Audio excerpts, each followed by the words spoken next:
Hi, Shannon Waller here, and welcome to Inside Strategic Coach with Dan Sullivan. Dan, one of the things that you've been coaching on lately has to do with the idea of luck, which actually has a fair, large role to play in terms of a lot of entrepreneurial success. But you brought a really interesting dimension to it. So let's talk about luck, its role in entrepreneurism, its role in people's success. What's your take on luck? What is it exactly? Well, this is an observation I've made over 50 years about entrepreneurs. So I started coaching entrepreneurs in 1974. Mm-hmm. And to a person, they're mostly self-made. Yeah. From where they started, their success since they decided to be an entrepreneur has been an act of self-creation. Yep, 100%. For two things, it's not a usual choice for most people when they become adults that they would take a chance working directly with the marketplace and employing themselves. Essentially, they're employing themselves. Yeah. And they're creating their own income streams. They're creating their own capabilities. And let's say you started doing that. It's surprisingly early. I discovered when I do surveys of the clients that I'm working with, who now may be 40 or 50 years old, but they can remember even in school, even before high school, of always looking for jobs that they could do so they could get paid. Right. The other kids were out socializing and they were playing and they were getting involved with shopping. They were getting involved in this. And the entrepreneurs are distinctly different. They take a different path. Yep. And they know intuitively that freedom requires money. They have to get more money. Yep. And oftentimes they're not from wealthy circumstances. Right. As a matter of fact, it's a bit harder for somebody from wealthy circumstances to do this because to a certain extent, you have a safety net. Yep. You have a guarantee. That's just the setup for this. But what I've noticed is that when they've been successful over several decades, okay, so let's say they did it in teens or they certainly did it in their 20s. I didn't do it until 30. So you put in a couple of decades. And it's hard. It requires a lot of courage. There's a lot of risk involved. There's a lot of frustration. There's a lot of setbacks. In my case, I had 2 bankruptcies. I went through a divorce. But then, by the time I was 50, so when I started in 1974, I'm 30. And then 20 years later, things are rolling with Strategic Coach. Okay. And what I noticed, not too much in myself, but what I noticed in some of the really successful entrepreneurs, they had sort of an attitude of contempt towards people who weren't entrepreneurial. Yep. Or people who were entrepreneurs and quit and went back and got a job. They had sort of a dismissive attitude. It wasn't a major theme, but it was like a low-grade fever. Right. And they had this. And just to guarantee that I didn't get that myself, that I didn't develop as, it's a bad mindset. I said, why don't we just make a list of everything that your success has resulted from where you were just lucky? I would say it's a little bit hard right at the beginning because it's hard to separate luck from skill. It's a bit hard. But right off the bat, one of the first things that I came to was just how I was born. Right. Okay, and I was born 1944, farm family, and I have 4 older siblings, and I have 2 younger siblings, and there's a big age gap between me and the next oldest, and an even bigger gap between me and the next youngest. And I'm a 5th child, but not only that, but both my parents were 5th children in their families. My mom was 5th of 7, my father was 5th of 9, I was 5th of 7. And there seemed to be a special understanding of these 3 5th children, such that I just had very light supervision. I had some rules and I more or less stuck to them. I just had this freedom to explore. But not only that, I didn't have to do farm work because the first 4, girl and 3 sons, they were out and doing all the field work. And I was in the house and I was helping my mother, and I learned to be really useful to my mother. Anything my mother wanted, you go and do it, or you anticipate it and you do it before she asks you. And that gets you all sorts of special treats. She tried to be fair, but she was more fair to the person who was always being useful. More fair. That is an awesome term. I love that. She was more fair. And I know from her saying it and from other things that there was a bit of resentment on the part of my other siblings. Okay. But it was an easy trick. I mean, there's a rule here. If you want things to go smoothly, just be useful to mom. Mm-hmm. More so than dad, because mom's the one who holds everything together. So I had this list. I've had this list for quite a long time. And then I said, I think it's a good time to turn this into a thinking tool for a strategic coach, which I've done just within the last couple of weeks. Mm-hmm. And boy, it's a knockout. It's a knockout tool. So you just have two sides to it. You brainstorm everything where you've been lucky. Right. So I mentioned the one about my birth order. Another one is that all my life I've been fit and healthy. I've had bone breaks and Achilles tendon breaks and everything else, but those are carpentry type injuries. These are not plumbing. These are not diseases. You just put it back together again, put some nails and screws in, and you're all set. But basically, I've always had a lot of energy, and I get a lot of exams, and I'm good. I'm good. But I have a lot of energy, and I've always had a lot of energy. Well, I consider that luck. I think that's genetic. Mm-hmm. A brain good enough. There you go. Brain good enough. Yeah, I've always had a brain good enough for what I was taking on. Mm-hmm. But another one, and I'll get to the number one luck, but I'll say another one. I was born American, okay, with entrepreneurial instincts. And it's a sweet thing to have entrepreneurial instincts and be born in America. America's an entrepreneurial country. It was created by entrepreneurs. All the founding fathers were, one way or another, legal or illegal, they were entrepreneurs.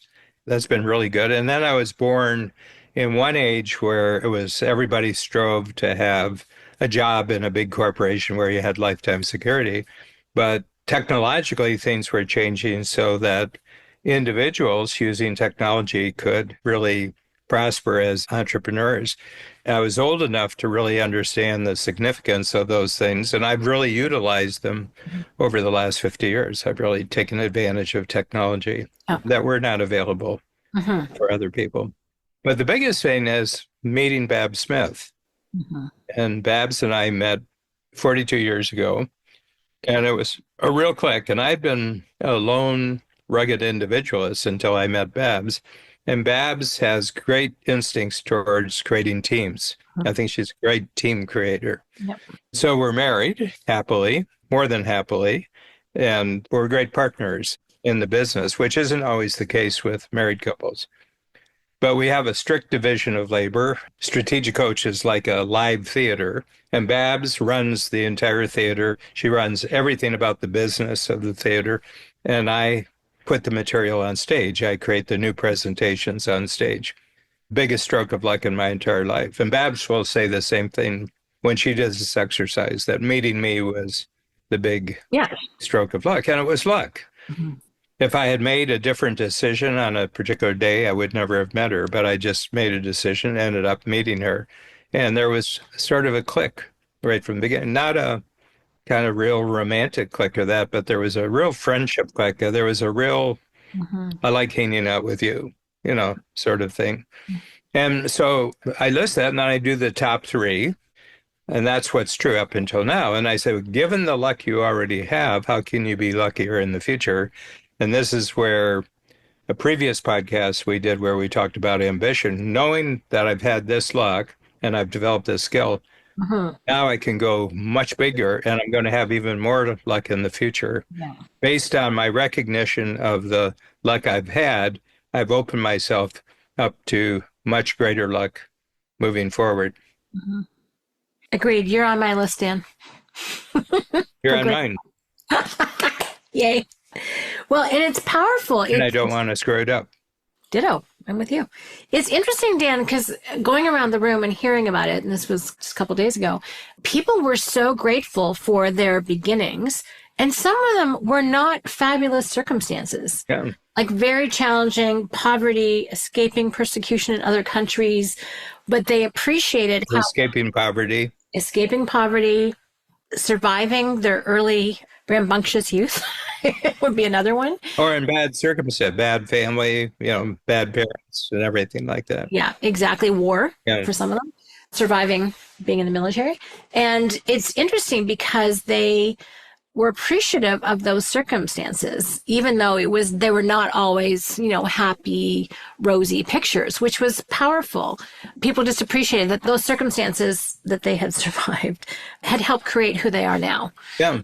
So it was really quite moving to hear those people. There was a real noticeable transformation in the room as they fill out their own form and then they go into breakout groups and then they talk about it and then we shared it generally.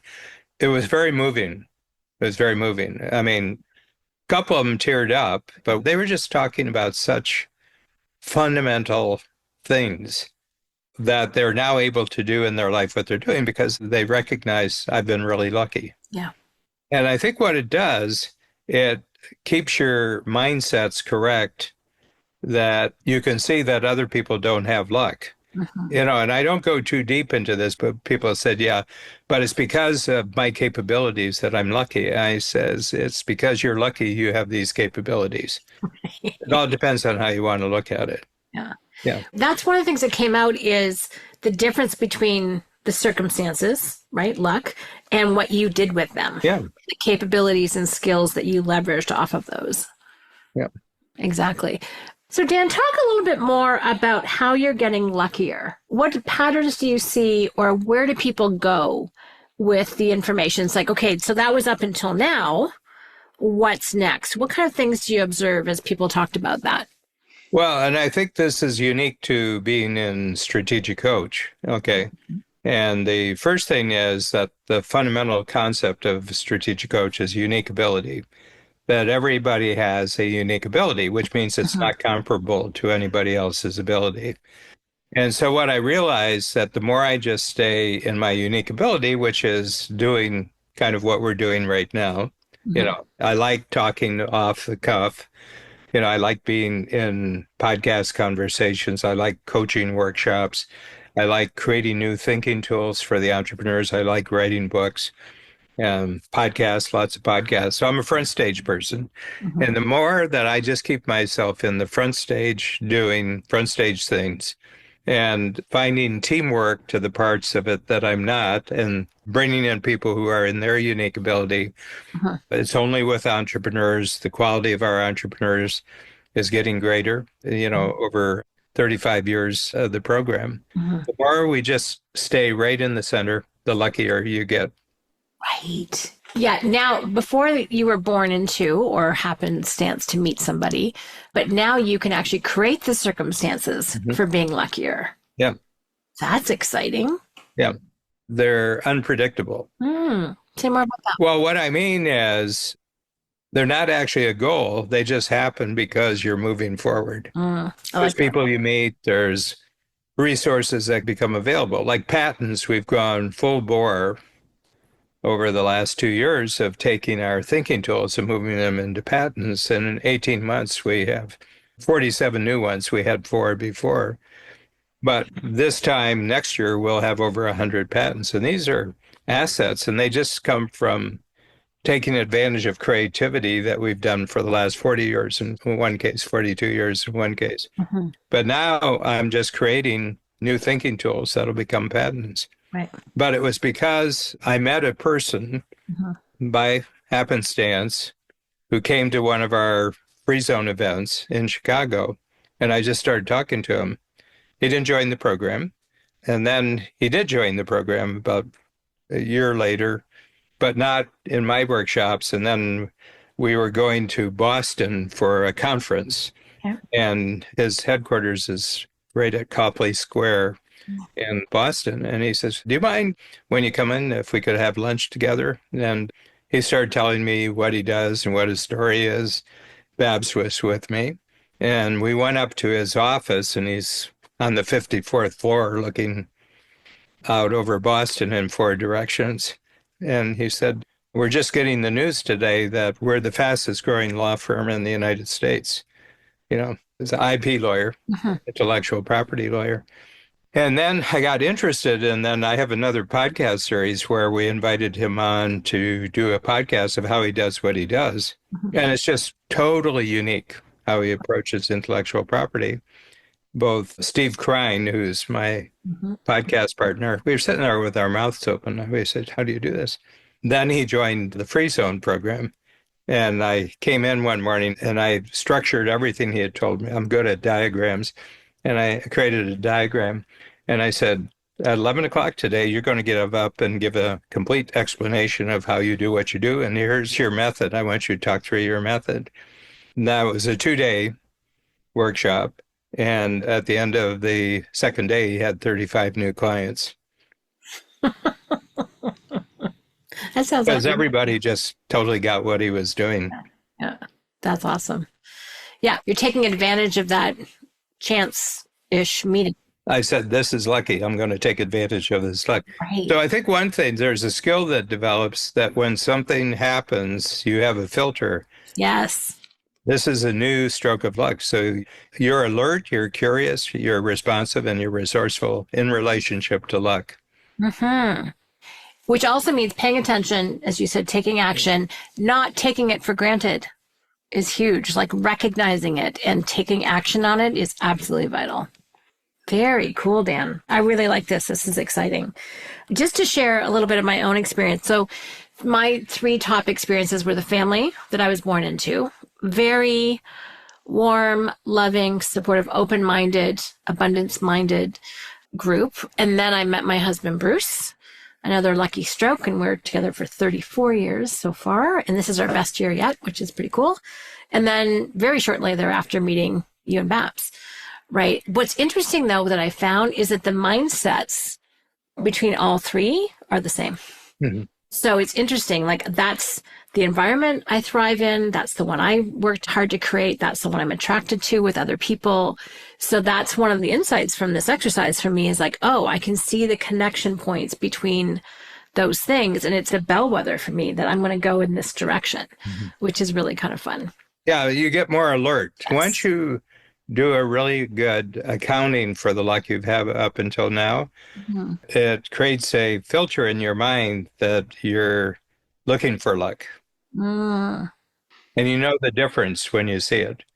Something very compelling about the phrase looking for luck. Yeah.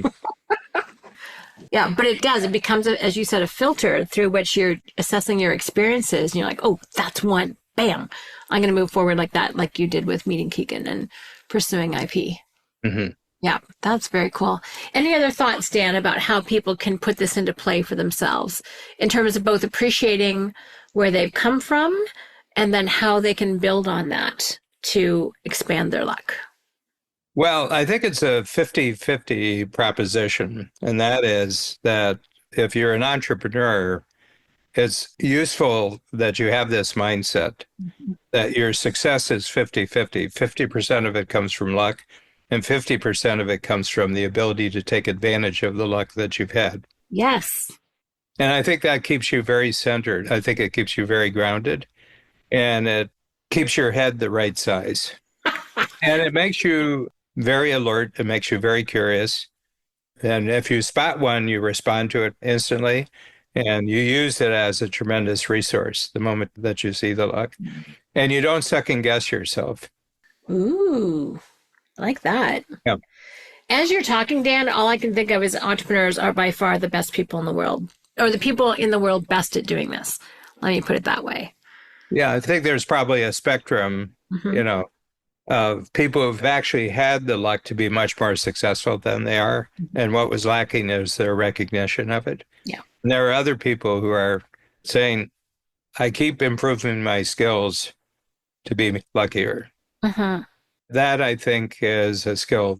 But you don't get the skill until you appreciate the luck you've already had. I was just going to say that, Dan. It's the whole point about 50-50. And tell people, Yeah. and actually announce it. I've been really lucky. I know there was just a little 5-minute thing right around the election And apparently, no, Trump's 78 years old, the way he eats, his lifestyle and everything else suggests someone who would die at 60, Yep. you know. And the last 48 hours, this is the recent presidential election, he did not sleep. He was interacting, he was on the phone, he was talking to people for 48 hours. And there was this man who's sort of famous in his own right, was staying at Mar-a-Lago, the Trump home in Palm Springs. In Florida. Yeah. In Florida. Palm Beach, not Palm Springs, Palm Beach. Right. You know the difference. Now I do. Yeah. And he said, how do you do it? You're eating Big Macs, you're eating fries, you're drinking Coke. And he said, genetics. He said, I can do it just because I inherited this capability. Yeah. That's But great. he knows that he can depend upon this genetic luck. We all have certain things. There's certain things that were the opposite of that too.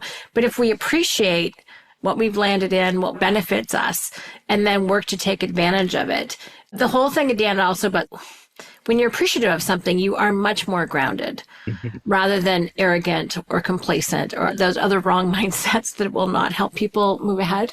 So I really like this way of appreciating what got you here. Your own efforts for sure, but also the things. Well, it's 50-50. Yeah, I love that. And I think whether it's 47 or 53 doesn't matter. Just give half the credit to luck and half the credit to your capability of taking advantage of luck, and everything's cool. Brilliantly summarized. Thank you, Dan. Thank you.